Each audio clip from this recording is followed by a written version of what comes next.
So you're an Amazon seller. Well, how can you ensure the next product you design, manufacture, and launch on Amazon is going to be a winner? Well, in this session, we're discussing two very important topics. One, why it's so important to sell for a higher price this year. And two, how to choose between equally matched products. A link to part one will be in the description. Remember to like and subscribe. So let me ask you this, Dan. You see here I have my market, but I'm still not convinced on the higher price strategy. So could you just explain a little more why a higher priced item is really profitable? Sure. So I think the best way to explain this, let's say we sold spy cameras, okay, or hidden cameras, or nanny cameras as they're also known. Right. And let's say they're exactly the same size, they're packaged in the same exact box, they're the same weight, but they have different features, and one is a $50 option, and one over here is a $20 option. Got it. Now, there are certain costs in our business model which are in fact fixed. Right. They do not correlate with that actual price level. Right. So imagine this, $50, $20, Okay. and now if we take off the logistics cost of getting that from, say, China to the US or China to the UK, Yes.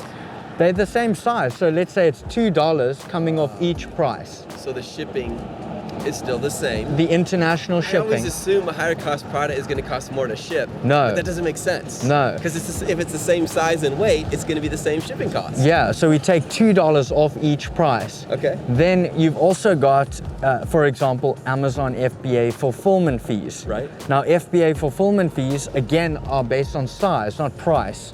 So they are going to come off the product. And this Right. might be, for example, $6 per product, FBA fees coming off that price.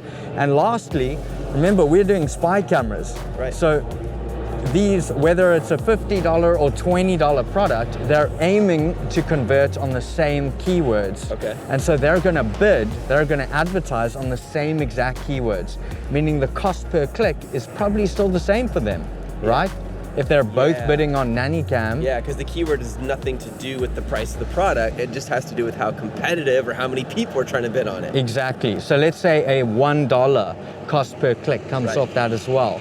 Now remember, we had a $50 and $20 price point, Correct. and we're deducting $9 of fixed cost from each. Yeah. And you can see instantly on our $20 lower priced item, which would also be more competitive, on that one, those fixed costs represent almost 50% of our total revenue, our total sell price. Right. On the $50 option, that represents a fifth, 20% of the entire sell price and revenue, the same fixed costs. So you can So see the how, margins are so much fatter. yeah. That's so interesting. You Over- never even think about it. You never hear people talking about this, but that makes total sense. Yeah, over here you're left with $11, Right. and over here you're left with $41. Okay, I like this, but here's the thing. I'm down to these two products. Both match all the criteria for potential product. Both have the same differentiation potential and the same profit potential. But I feel like I'm hitting a brick wall. Like okay, so they're so even. How do I know what to do? Do you ever feel like your brain becomes constipated and you just like, how do I make a decision? If everything feels equal, which is unlikely, but if you've gone through everything we've spoken about to this point and you're still stuck, another thing I would consider looking at these products, I can see here you're comparing a tourniquet, Right. also called like a tourniquet, like a medical device, Right. and also a spy camera, our nanny camera. Yeah. So another thing I would look at, which stands out to me here, is customer search terms. Okay. So the tourniquet, this product has very, very limited keywords. How many ways would you be able to search for a tourniquet? Let's say you needed a tourniquet today. Yeah. What keywords would you go type into Amazon? Handy tourniquet. You Med wouldn't. tourniquet. You wouldn't type that in. I'm being really creative here. Yeah. So you can see it's very, very limited. Yeah. Maybe tourniquet or tourniquets brand and then tourniquets. But There's like very, very few options. Even when you ask me, I'm sitting here, I'm scraping. What else would I search? Yeah. very, very limited.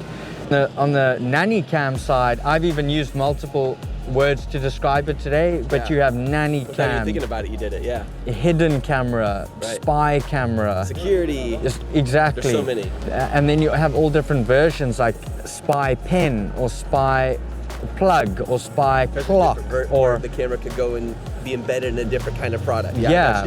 got you. So there are many different keywords there. And often when you have a lot of keyword variation, all those different keywords, Yeah. you also have product variation. Like we just spoke about, plugs, clocks, pens, it's all this product variation. Now, the best way I can explain why that is important and why you want to have more keywords rather than less with the tourniquet is like this. When you run ads, which you will do on Amazon at some point, Yeah. PPC ads, it's like a auction. And Amazon is like your auctioneer, auctioning off spots. You mean like one of those guys that says 21, 21, 21, man, Exactly. sold to the man in the blue coat. Yeah, Exa- $21. Exactly. And the man in the blue coat is the seller amongst Right. a whole lot of other sellers. They are bidding Right. for keyword placement. So Amazon says, hey, we've got this keyword tourniquet. And all these sellers are selling tourniquets. Right. What are you gonna do? Let's say you're selling a tourniquet for the Yeah. first time and you know that customers mainly only type in tourniquets to find that I product. can only bid on that keyword. Yeah. So when it comes time to bid for that, remember the higher you bid, the higher your ad There's goes. 1,000 people bidding. The price is gonna go up Yeah. big time. So the Yeah. cost per click is massive in that market. But when we look at the hidden camera or Yeah. nanny camera or spy camera, what happens is because we got so many different keywords Yeah. and also a bit of product variation, Right. what ends up happening is sellers move their bids around. They spread out their bids and bid on different Oh, keywords. so it drops the price. So maybe I could focus on a medium cost or lower cost and get my sales through there Yeah. because my advertising cost of sale goes down as a result. Yeah. That makes sense. Yeah, and so you might, let's say you did a spy pen Right. that you can clip on your shirt, etc. Yeah. Then what you would do is focus very heavily on those types of keywords, Mm-hmm. and other sellers would focus more on their types of keywords. But also because you've got standardized different keywords there, you've got nanny cam, hidden cam, spy cam. Right.